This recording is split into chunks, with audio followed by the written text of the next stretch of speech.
11 minutes past 8. You are listening to Sabahul Muslim Drive Time on Radio Islam International here in Gauteng and Radio Lansar in KZN. Okay, so like I've been explaining earlier this morning as well, that we have an in-studio guest, a very prominent individual, a man with strong views, interesting views, views that resonate with many, and views that others don't agree with.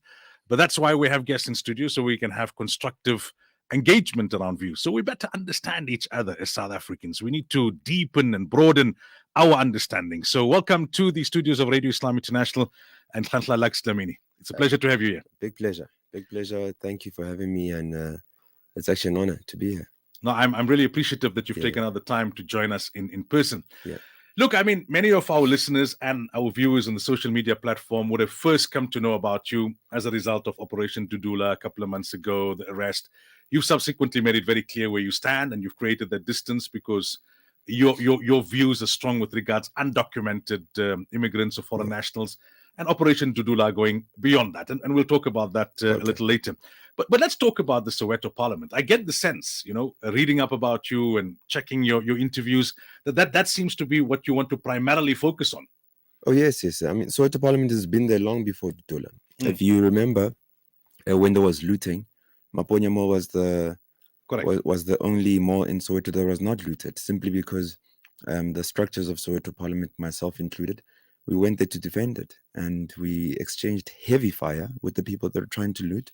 So our structures in terms of security and economic infrastructure, social infrastructure, political infrastructure has been there about 10 years now. When we use the word parliament, people have a particular perception, right? They think of parliament in Cape Town and the kind of layout and structure. How would you define the Soweto Parliament?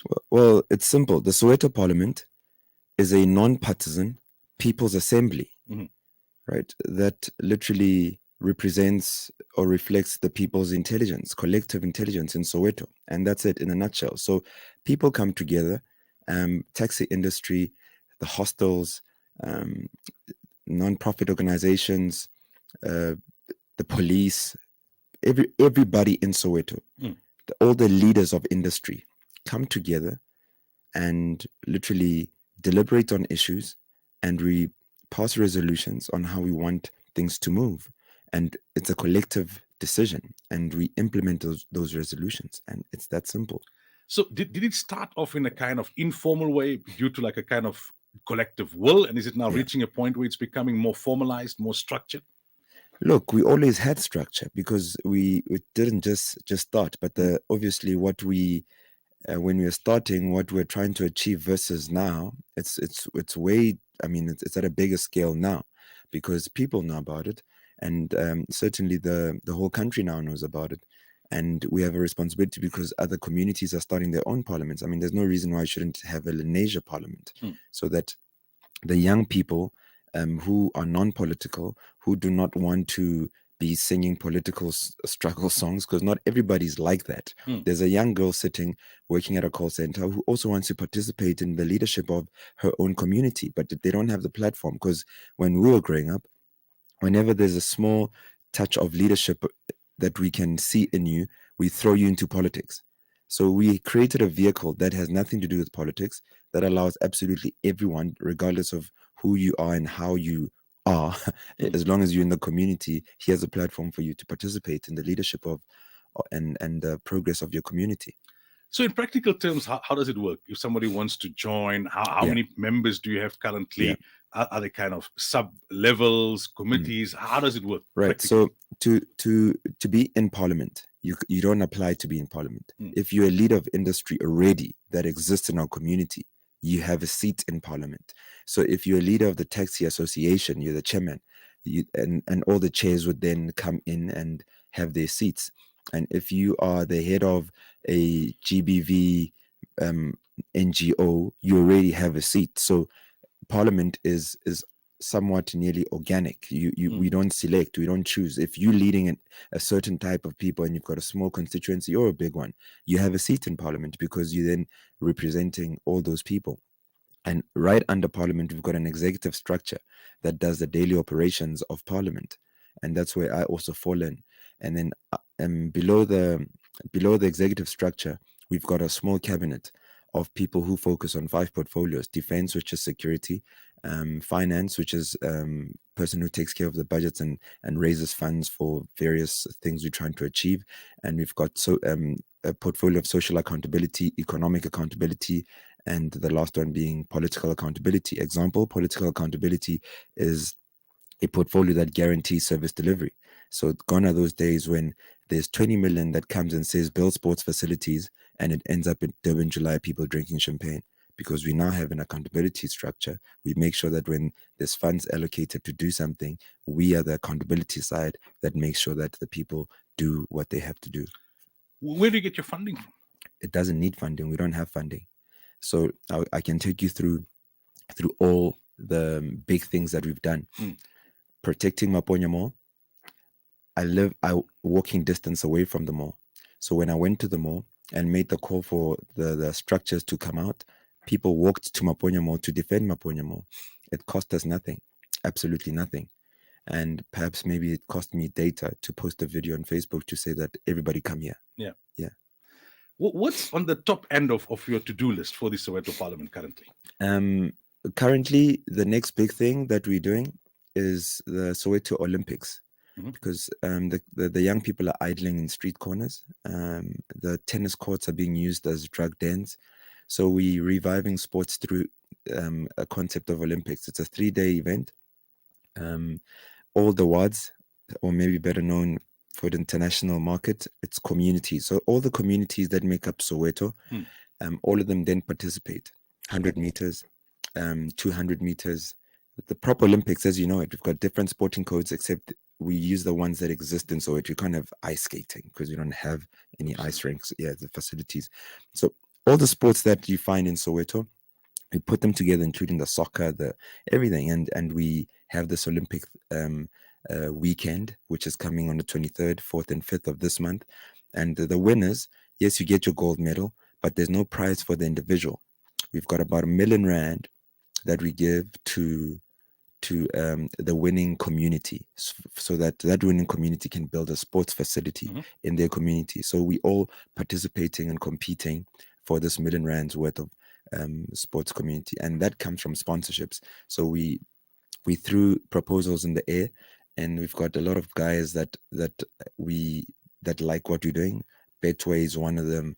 Sunshine Tour is another one of them, and these are just Sunshine Tour is a golfing body, so I'll be talking to the head of Sunshine Tour, Sabahul Nathan, perhaps Thomas Apt, and say, within your contacts, this is what we're trying to achieve. And they say, yeah, this is brilliant. I mean, to build infrastructure is brilliant. And the guys would say, we're helping. And that's how we would get some of these prizes, because it's just a prize that's sponsored to the community. It's not physical money. It's not R1 million in cash. It's whoever wins. If let's say our small community wins, you and I, then we would then work with JPC to allocate us a piece of land, and then the sponsor would bring their own people to build us a hockey field. And now we have hockey in the township, you see. Yeah. And that's it. I'm sure many of our listeners and viewers would appreciate what you're doing and what you're trying to do, and others with you and like you. And there has been this call, I mean, throughout the country for this kind of grassroots activism for people now, not to wait for government to do things, and to stop just complaining, although the complaining may be justified, and try and constructively do things. Was there a particular moment in your life that led you down this particular path? No, you see, I went to a school called St. David's, Mariston, and easily one of the richest schools in the continent. And I lived in Soweto, easily one of the poorest places in the continent. So I spent my whole day in the richest square mile at school doing sports. Because Sandton is the richest square mile in Africa. And then I would have to take a few taxis back home and sleep in one of the poorest square miles. So as a child, I was exposed to the best of both worlds, so I had then a natural responsibility to somewhat find a balance and take what's valuable from the one end, take it to the other, vice versa. And I found myself having knowledge that I don't want to make it racial. Let's just keep it at economic reasoning, not racial reasoning. The well-off kids, I would then export and import things that I know that they wouldn't have. So I found myself in a position of serious power because I then understand all of them. I understand the Soweto life, I understand the Sandton life. And that's why it was easy for me to navigate myself around achieving so much just from being an activist. I'd take what they would think are soccer boots that they're not going to use ever again because they've played a full season with at St. David's, and I collect a few. The guys would give me their soccer boots. I take them to the township and I start an entire team just from having those soccer boots. So already, I mean, at school level, small things, but they make a big difference. Right now, we've got a guy that is a professional golfer who started from his clubs being donated by someone who thought those clubs are not good enough for him. But they were donated to someone who's now a professional golfer and only making a living by being a professional golfer. And they started with the clubs that are donated to them. The issue of xenophobia, undocumented immigrants, if you want to call them that, foreign nationals, illegal foreign nationals, is once again in the news as a result of the video that went viral. Do you have some tissue or toilet paper for me, please? We'll try and arrange that for you. Sure. So that is in the news. That video has gone viral. Gayton McKenzie's comments, and it's once again. Which video, with me and the lady? No, the MEC for health in Limpopo. Yes. So I know you've made it quite clear, right, that your issue is not with foreign nationals in general. It's with those who are illegal, those who are undocumented, those who are not following the laws of the country, and you call that criminal. The question I have first up is when did you become passionate about this particular issue? Was there one particular moment in your life? Was there any experience, any research that led to you developing a strong belief around the issue of illegal immigrants? Yeah, so we work with the police on a daily basis. So we've got structures that we've put together. By the way, for the international market community, it's important for them to know that I'm the president of millions of people, because when you say Soweto, you're speaking serious millions, just under 8 million, the real number. So we've got a population that's far bigger than many countries. Lesotho, Botswana put together don't compare with our population in Soweto alone. So when I give this type of information out, it's not my opinion. It's experience from working with the police. We know that some of the crimes, for example, cable theft, it's not, South Africans are definitely involved at a very low level. Whenever we catch the big guys, it's people who today on the record, their name is Mark, tomorrow their name is Peter. And at the center of this problem is because they're not documented. Our systems don't know what to do with them. So this has been a long time coming. And we thought that to actually fight crime and combat crime, we need to also appreciate all crime. And you being undocumented is actually amongst big crimes, because you're a ghost within our networks. You can be killed today. Someone can walk into your house and kill your entire family. The fingerprints unit will come and they'll find the prints, but they don't know who those prints belong to. You and I can be held accountable for every single thing that we do. It's not fair that there's some people that live amongst us in our communities, buy in the same shops that we do, eat the same food that we do, who can't be held accountable. Look, I don't think there's anyone who could disagree with what you have said in terms of people using the fact that they're not documented to get involved in criminal activity, make it all the more difficult for them to be apprehended. One of the concerns that has come to the fore, and I would like your comment on this, is about proportionality and gross generalization. I've seen some come to the fore and say, well, of course, they are those who are undocumented, illegal, who came with the express intention of wanting to carry out criminal activity in South Africa. But there's a big percentage, and I suppose the debate around the stats can continue infinitum, but there's a big percentage of illegal foreign nationals who came here illegally because the system is so corrupt, and out of desperation, they had no choice but to come here illegally. And even if they try to get legal documentation, there's such a high bribe that needs to be paid because of corruption related to home affairs and how these processes work, that they simply cannot afford it, and that we should show some degree of humanity. They're here out of desperate economic need. They're trying to eke out a living. They don't want to be illegal. The system has made it difficult for them to become legal. What's your thought on that? We sympathize with them. Some of them we try to help as much as possible. Actually, our fight in trying to, people need to understand that our first point of departure was simple: to put pressure on government for government to do the right thing. Mm. So if you say that that's the point of your conversation, or that's the premises of your conversation, then you do understand, appreciate that what we do by being a pressure group for government to wake up and do the right thing is actually helping those who are trying to get Sure. the papers. Because if right now we all know what Dr. Aaron Motsoaledi looks like, the Minister of Home Affairs. Before we started making a noise, nobody knew what the man looks like because they were just comfortable and relaxing. So our work, led by me, done, because government is now starting to wake up. Is now starting to have the conversation about the renewal of permits in regards to Zimbabwe, Lesotho, etc., international relations. What are we doing as Home Affairs?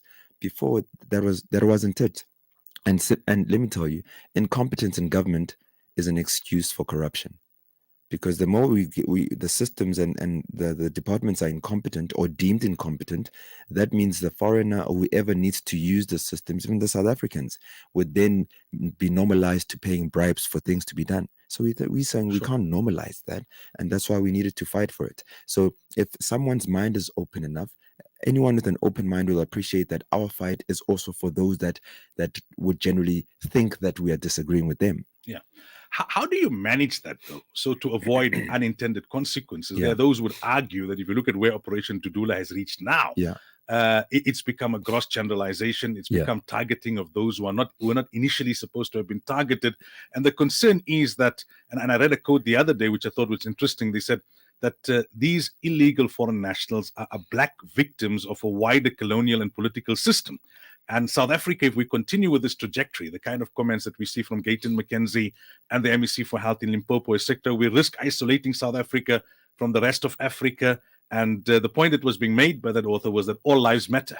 And we need to show some sense of humanity. Yeah. So how I take your point that if they are illegal immigrants, foreigners, whatever you want to call them, who are involved in criminal activity, you need to have groups that put pressure on government to get things going, like with the permits, etc. How do we manage it, though, to ensure that it doesn't become a spillover of xenophobia that serves political interest? Yeah.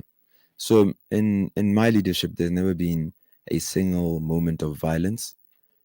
People want to misinterpret intentionally and sell the narrative. I mean, people like yourself, you're sitting on a serious international platform. Your voice matters.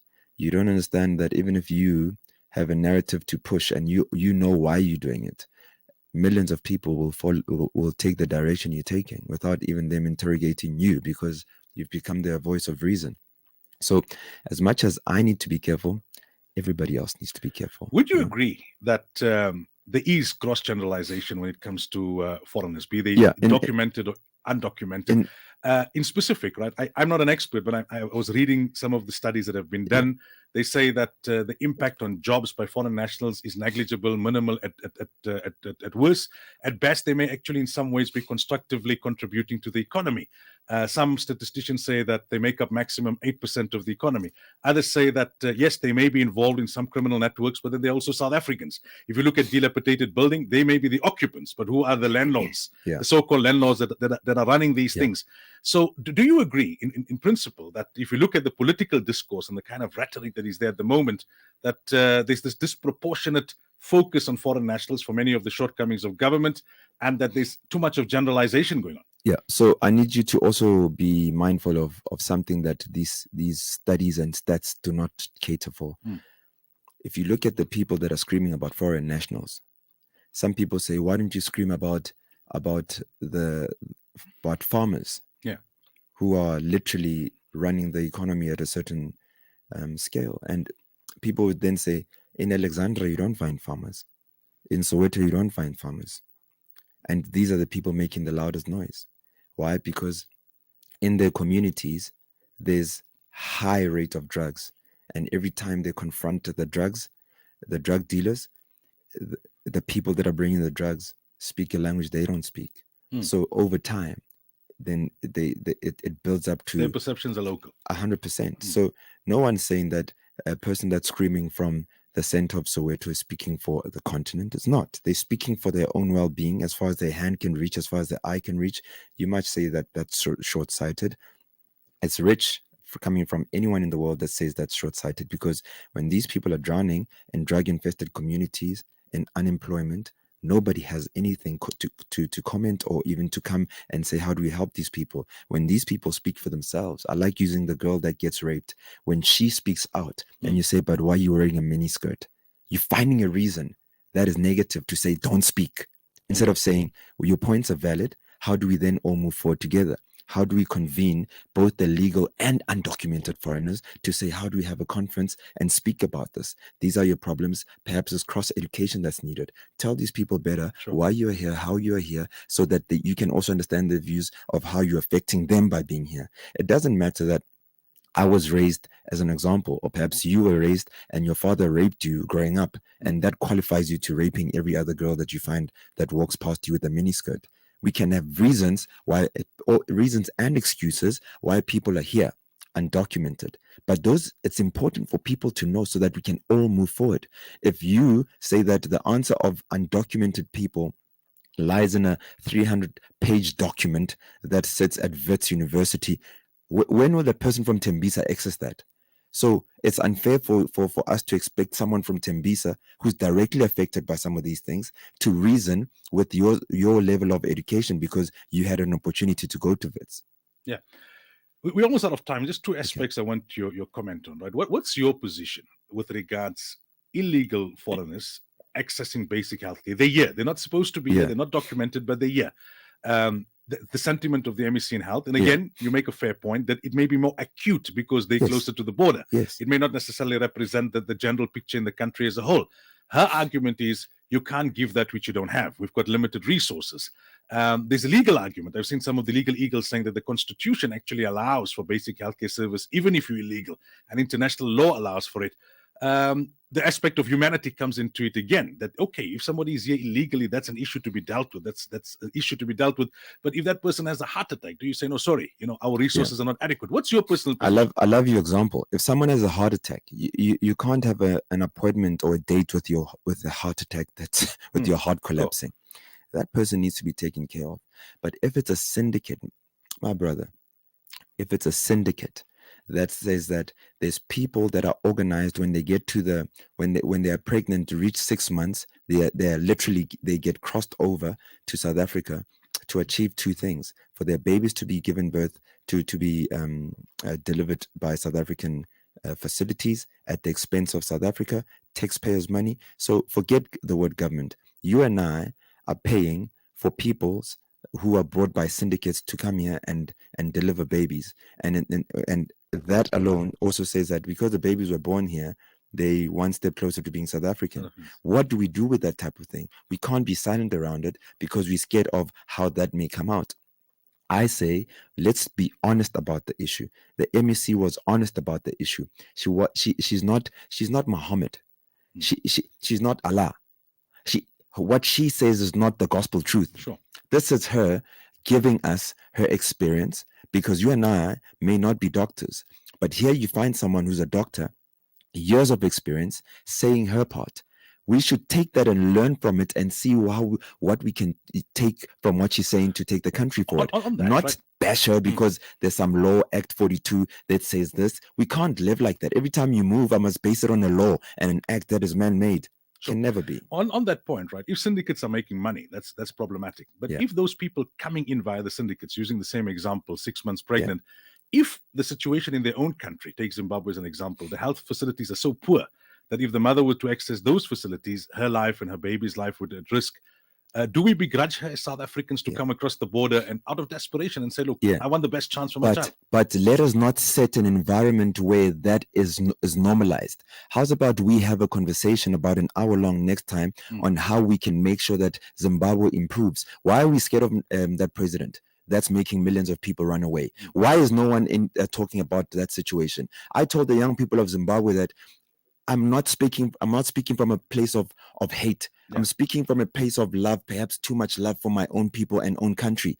And for me to sustain the little that we've gained out of the liberation struggle, out of what we currently have achieved, we need to protect the infrastructure.